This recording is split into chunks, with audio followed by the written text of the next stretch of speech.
The Detroit Lions are a team that many people are saying is potentially a dark horse contender this following season, but they still have some work to do this offseason if they want to get there. So let's talk about where they're currently at and what they can do with the situation they're currently in. The Detroit Lions have $13 million in cap space, which isn't a ton, but it's actually not as big of a deal, and that they only have that much, and we'll get more into that in just a second. 13 million, but there's ways they can get more, and their cash they have tons of cash here, 74 million in projected cash. So if you want to spend over the cap here, you absolutely can. Most teams do spend over the cap. Would not be shocked if the Lions are one of those teams this year, as hey, you're competitive, why not spend over the cap? This is kind of the advantage you have of spending under the cap for so many years. The money they need would be 43 million to re-sign all of their notable free agents that I'm going to talk about a little bit later on. But let's get into how they could clear up more cap space and get more cash than just the 13 million they currently have. The players they could cut, and hold on, Lions fans, let's not get angry at me yet. All right, let's just hear me out.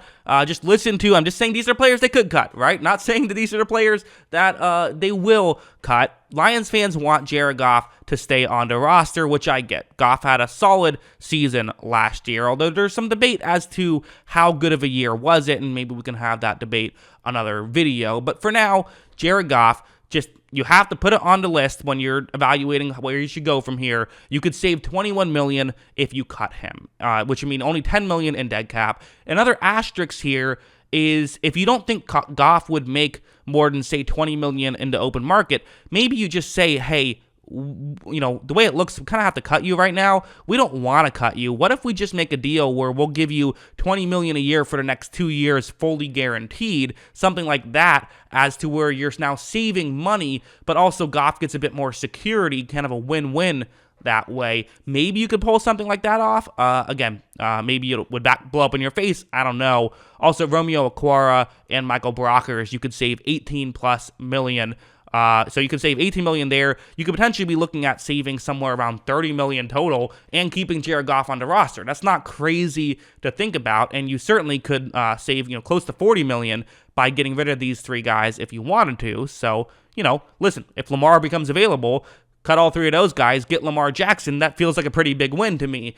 Again, would they do that? Who knows? But these are just the options you have on the table. Let's look at where they're at, because that's obviously a thing you have to pay attention to when you're talking about where you should go from in the future, is where are you at in the present. And these are the Pro Football Focus grades for specific positional categories for the Lions in the 2022 season. They had Goff in the passing game at 15th best, which to me feels about right. Like, there were some good games, there were some tough games as well from Goff, and there was a lot of mediocre games. I think Goff is definitely someone who, in a good situation, can look awesome, but isn't always but if he's not in a good situation, doesn't look so good, and there's a reason why the Rams decided to move off of him, right? The pass blocking was weirdly not great, graded-wise, for the Lions, but the run blocking was 9th best run blocking unit, and then the 5th best receiving unit, also a mediocre rushing unit, is what PFF says. If you don't agree, take it up with them. I'm just reading off the stats. But, the receiving game was very good, and with the potential immersion of Jameson Williams, that's where you can get really excited. If he can really grow into what we think he can and be an elite outside receiver, this could completely complete the Lions roster. And who knows, maybe if there's DeAndre Hopkins is available, you have some cap space, how awesome would that be? I'd love that fit, and that could really make this a loaded roster potentially. So they have some free agents, which we're going to get to in just a second, but the offense is definitely a big bright spot here. Defense, not so much. 24th rated run defense, 16th rated pass rush, 32nd rated coverage unit. I think the pass rush will get better with Aiden Hutchinson and Josh Pascal just getting better. I think that should help the pass rush a good amount, but the run defense, there is some, could use some linebacker help. And they could use some corners. I think their safeties are fine, but they definitely, there's been rumors of Jamel Dean. Potentially that could be a good fit. I've just heard some rumblings of that makes sense. Not that there's actually been any reason to believe it other than just it makes logical sense. But, going out and getting a big name corner could make some sense here. These are their most notable free agents. Not all of them, just the most notable ones. DJ Chark, came along and did some nice things for them last year. I don't think he's someone you want to let go necessarily. I wouldn't hate the idea of just re-signing him. I think that makes sense, especially in kind of a weak wide receiver free agent class. This probably is the move. Just keep DJ Chark. It seems that simple. Jamal Williams, he's getting, he's projected for $4 million. Also, I forgot to mention the number you see next to them. That's how much millions they're projected according to Sports Track projections. Unless Sports Track didn't have projections, then I put my own in there. But Mike Hughes, Alex Anzalone, you don't have to keep either of those guys, but if you don't, you have to replace them with someone, so that's why they're still on the list. Evan Brown and Deshaun Elliott, I wouldn't be shocked to see if those guys go. So while you have some free agents, really not a ton. Like, the only one that I feel like, for me, you'd really miss, like, badly would be DJ Chark, and you can find other guys who can do that role. So you want to keep DJ Chark. You want to make sure he's on the roster, but at the same time, even if you lose him, you're not screwed. He was a guy who could win consistently on the outside, though, so you would like to keep him. He's definitely someone that you're making sure that you do what you can to keep. At least I would be making sure to do what I can to keep if I was the Detroit Lions. So where do they go from here?